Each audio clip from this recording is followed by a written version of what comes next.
শ্রেষ্ঠ নেয়ামত, তোমারই পদতলে রয়েছে জান্নাত। বিশ্বনবী সাল্লাল্লাহু আলাইহি ওয়াসাল্লাম সব সময় নারীদেরকে খুব বেশি সম্মান করতেন, কারণ নারীরা হচ্ছে মায়ের জাত, সম্মানিতা।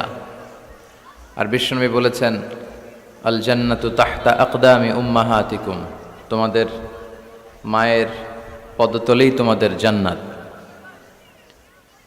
কোনো পুরুষের পায়ের নিচে জান্নাত, পিতার পায়ের নিচে জান্নাত, এই মর্মে কোনো হাদিস খুঁজে পাওয়া যায় না। কিন্তু নারী জাতিকে এতটাই মর্যাদা দেয়া হয়েছে, বিশ্বনবী বলেছেন তোমাদের মায়ের পায়ের নিচে জান্নাত। এই পৃথিবীটাকে যদি 1000 বারও বিক্রি করা হয়, তাহলে জান্নাতের একটা চেয়ারের দাম হবে না। এই পৃথিবীকে কয়েক লক্ষ বার বিক্রি করে দিলেও জান্নাতের